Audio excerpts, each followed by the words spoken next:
welcome to Across the Fence. I'm Jolie Whitney. This app has already started to run in Vermont, which means maple producers are already working the woods to bring in the first harvest of the year. Maple is a forest product, and it's easy to forget that the same practices that apply to row crops can also be applied to the forest. One topic that's beginning to boil up among maple producers is climate resiliency.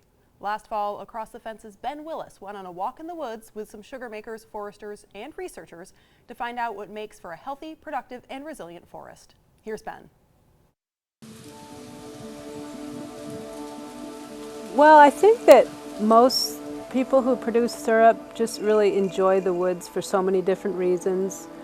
Being in the trees, whether they are sugaring or whether they hunt or whether they just get to really appreciate a particular piece of land. I think that's a commonality between especially all syrup producers. Area and there'll be these huge ice waterfalls coming down in the winter, and it's just really pretty. For over 20 years, Deb Ravenel and Rob Maynard have been working Sterling Mountain Farm, a sugar bush in Johnson, Vermont. We knew the woman that owned this place, and she was looking to see that it got transferred to somebody that would sugar it and be stewards. And she was a woman in town who I knew, and she more or less told me we were going to buy it. Rob and Deb have invited UVM forester Ali Kosiba to host a woods walk on their property.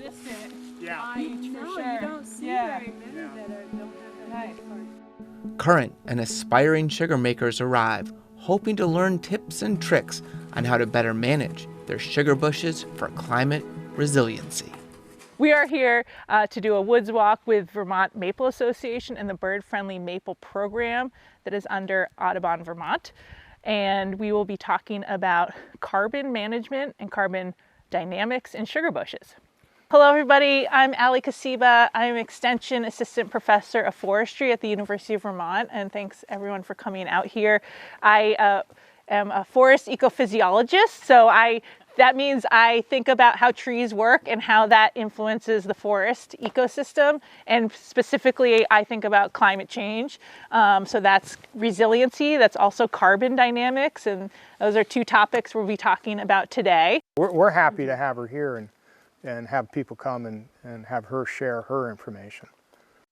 I think we all have to do whatever we can do to mitigate climate change, and especially owning forest land. We can have a big role in a positive impact on that. So yeah, we look forward to maybe learning a little more. Hopefully educate us and the people that are here on how we can manage our forests for carbon sequestration and climate resiliency. We're all seeing the effects of that, especially this year. So it's just something we got to do. There's a couple terms that get a little mixed up when folks talk about carbon. So first we have carbon storage. This is the amount of carbon in something. So, looking at this tree back here, right, the sugar maple, this is storing, decent sized tree, this is storing a lot of carbon. But then there's another term that we're really interested in with carbon, and it's called sequestration. And that's really an active process, so it's a rate of which that tree is taking out carbon dioxide from the atmosphere and then storing that carbon. Generally, younger forests sequester more or sequester at a higher rate, sequester more carbon out of the atmosphere because they're really rapidly growing, they're growing tall, they're out-competing each other. You often have more smaller trees in a space, right? So, this one tree takes up a good amount of space, right? There's not a lot of other trees around it. Bigger trees just need more space. And so there's a little bit, we can see that as the forest ages, the sequestration rate just naturally goes down, and that's the natural process that happens. And so forests both store carbon and sequester, and we need both benefits. There's sometimes a debate, I will say, in the world of we should do one or the other. We need both. I'll definitely be talking about diversity because that is really important when we think about carbon in our forests. I love the diversity of the species in here, right? It's a sugar bush, and every square foot you have, right, could be a sugar maple. But really thinking about having diversity of trees is going to give you the healthiest forest. Thinking long term, if you have a diversity of trees in your forest, when there is a disturbance, you're less likely to suffer a catastrophic loss. And we've seen this with insect outbreaks. If you just have all sugar maple, that stand really suffers when we get something like forest tent caterpillar or spongy moth. And then if you have a diversity of species, it kind of breaks up the forest and you have much less impact even to the trees that are hosts. It's not just the trees that matter. Allie encourages folks to look down, paying attention to the soil underfoot. Oh, it meets the main trail right there, right? Someone brought up like protecting soils, which I just love that people are thinking about that. You know, one thing I really love here, you have a permanent road system.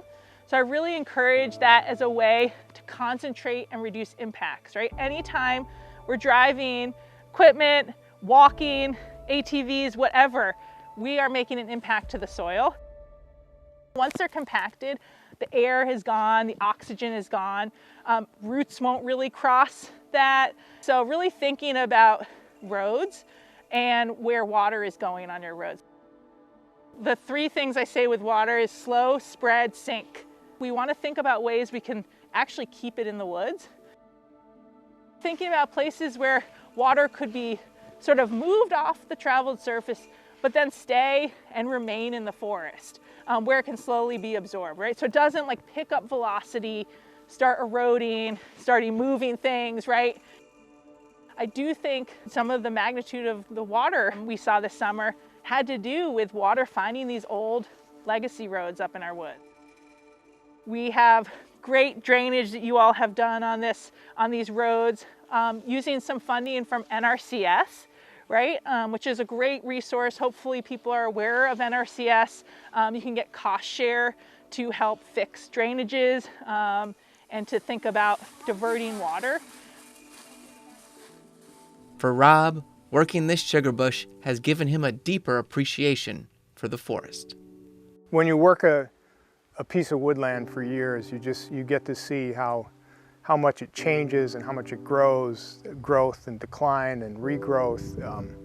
It's just, the longer you manage a piece of land, the more interesting it becomes. It's really pretty amazing. I didn't see that coming when I started in woods work. At Sterling Mountain Farm in Johnson, Vermont, I'm Ben Willis with Across the Fence. To continue our conversation about forestry, forest management, and forest best practices, I'm joined in the studio by Allie Kosiba. As we learned in the video, Allie is a UVM Extension Assistant Professor of Forestry and Forest Ecophysiology. Thank you for coming and joining me today. Thanks for having me. So a big focus of the video we just watched was the difference between carbon sequestration and carbon storage. And this seems very academic, but how is it impactful in practice?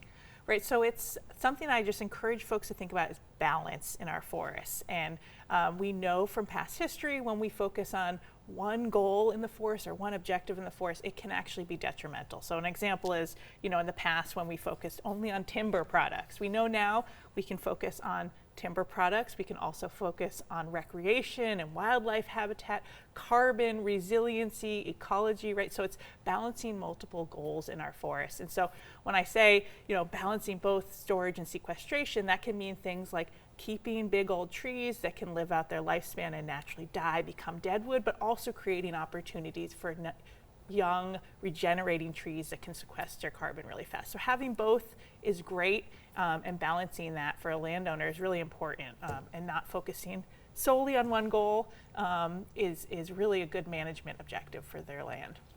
And we're talking about trees either for maple or timber, but is it best to think about them as almost a garden that needs to be tended and maintained? If that, you know, if that's helpful for folks to think about sort of, you know, the stewardship that we have as a landowner in our forest, and that idea of sort of thinking carefully about what you remove and what you leave, that's really helpful. But I think it probably simplifies the complexity of forests. Forests are really perennial, you know, long-lived, complex ecosystems. And, you know, reality is they don't need us, but we really need them for multiple things. So thinking about how can we make management decisions that's best for, the things we need from the forest, but also the best for the forest ecology, and really thinking about that long-term vision for that forest and that forest health. So to build on that a little bit, what's the value of maybe putting in other plants that aren't maybe a sugar maple to a forest longevity?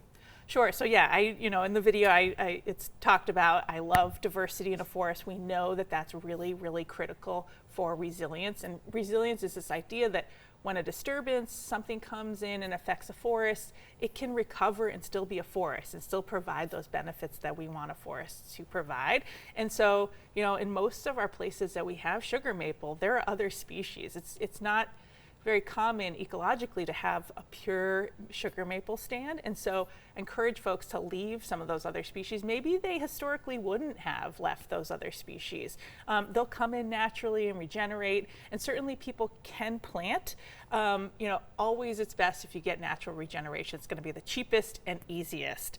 Things that might impede that, however, that folks will need to be aware of are invasive species. Heavy deer browse, we're realizing, is becoming a problem. Deer love sugar maple in particular, and so they might eat the sugar maple seedlings over other seedlings in your forest. And so we have to think about ways to protect, that diversity of species. And then even things like earthworms, and this is something that most folks might be surprised. The garden analogy, we love earthworms in the garden. In a forest, our forests are not adapted to earthworms. All of our earthworms are not native to our region. They come from Europe or Asia, and what happens is they churn through that leaf litter, they churn through that organic material on the forest floor faster than would happen naturally.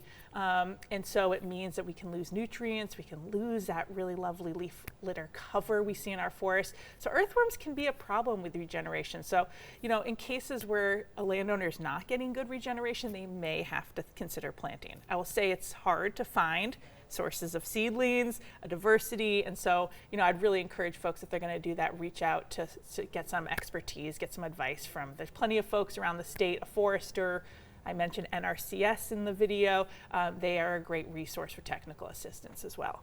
All right, we only have a couple moments left, but I got to know, is it impactful for timber as well, this diversity that you're talking about? Yes, we love diversity in our forests, regardless of what the main goals are. We also love what I say complexity. So this means a diversity of sizes of our forests, and deadwood is a really great thing to have in our forest too, for all the other services that it provides. All right, thank you so much for joining me today. Thank you. That takes care of another visit across the fence. My thanks to the crew here behind the scenes at WCAX. I'm Jolie Whitney. Have a good one.